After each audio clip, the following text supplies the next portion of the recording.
All right, guys, I want you to see all three of these packs are completely full. That one's partially full. I got tubes and a machine to run and tobacco right here. Now let me flip this.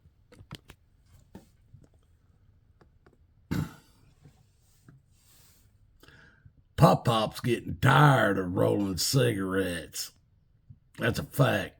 I've been rolling about 2.5, 3 packs a day for a while, many years. Can't afford them already rolled cigarettes. I'm not rich like you people. But I want you to know something. Everybody in my family are sucking on them vapes. And I was like, all right. I tried it for a while. I had 2 vapes that I had stuffed in a box. One of them looked brand new. I only used it a few times and then I put it up, went back to cigarettes. This time, I went in, I pulled them out. Both my vapes that I had, they were,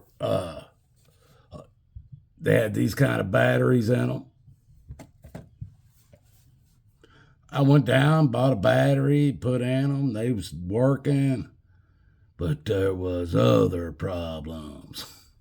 My newest one now, it as soon as I got the battery in it, it powered up and everything. I went to buy a coil. Well, the guy said, we don't even sell those kind of coils anymore. He goes, but what we got are some, what they call them, where you put the fluid in and it holds the coil in it, the tank. We got these universal tanks. They're plastic. They already got a coil in them. You screw them on the top, pour some fluid in them, use them. When the coil goes bad, throw them away. Said, all right, give me some of those. And so I bought, it came in a 2-pack. I bought, it ended up spending like $40 in this place trying to fix the 2 vapes that I already own. This guy didn't say nothing to me. Finally, I threw them both in the trash that night because I couldn't get them to work. Went back in there the next day and said, now, I need to know, I'm going to have to buy one of these stupid things. I didn't want to, but I started looking at the prices and I was like, you got to be kidding me. I look at this guy, I said, I went ahead and this, I'll show you. This is one I bought.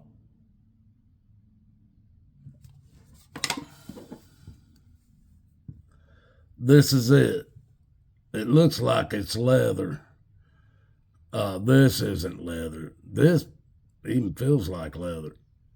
Even the bottom of it. I don't know if you can see this. It feels like it's leather because it doesn't slide or anything when you set it on the table.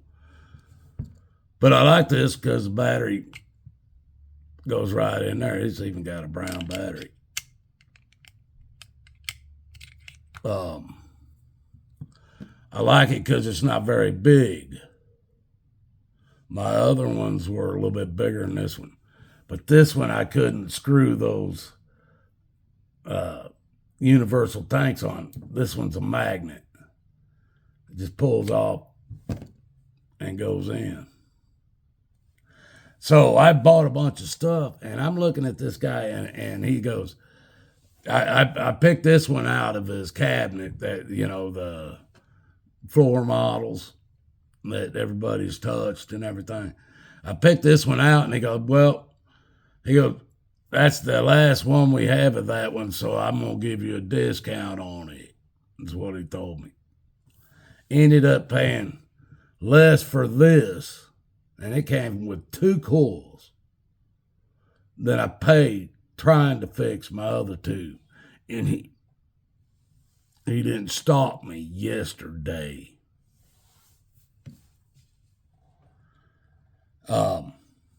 Like I said, folks, it came with 2 coils and 2 other things. Let me show you. I got to get it out of the box here. Now, you see the size of this that I would hit on, right? You see how small it is? It came with this sucker on it instead of that one. All right? Now, let me tell you something. When you only have about 30% lung capacity in the first place, and you buy one of these machines and you don't know how they work, and you're an old man, let me tell you something. You put the small tip on it. Don't suck on this thing with the big tip.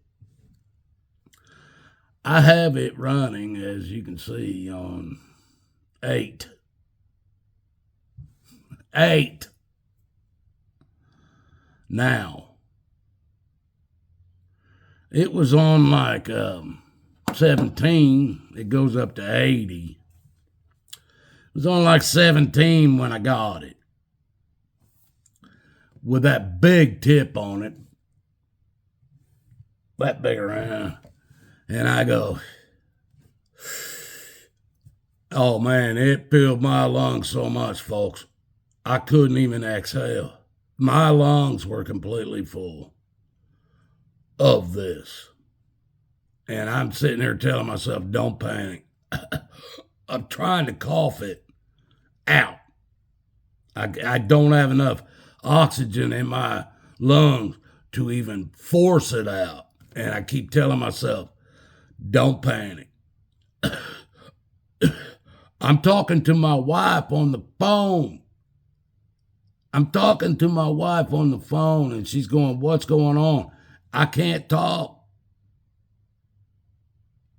I can't get enough oxygen in until I just completely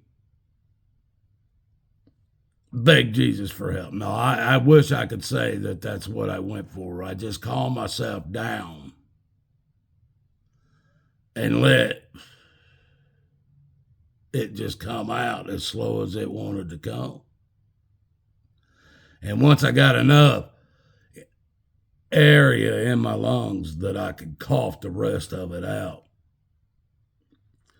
I looked at this thing and I wanted to sling it clean out there. But it wasn't this thing. It was my ignorance. It was the ignorance of myself. I should have looked at it, should have read the instructions. I thought because I did this a few years back, probably 7, 8 years ago, that I knew what I was doing. Now, I was looking at my son's yesterday. Yesterday. He had it over here. The mouthpiece on his, he could stick his pinky into to clear it out. That's how big the mouthpiece is on his. Ain't no way I could do anything like that. And his is twice the size. It's got double the batteries. But just as ignorant as I'm doing this today, when this happened, folks, I could have basically killed myself with smoke inhalation. Basically, that's what I did. If I couldn't just keep myself calm, if I would have panicked doing this, it wouldn't have helped. I could have killed myself. This is what we do when we're stupid. This is why we need Jesus. This is why we need Jesus, folks. He will bring us through when we're stupid. I am proof of that. Don't believe me? Seek him and see what happens. Love you guys. Just one of my stories.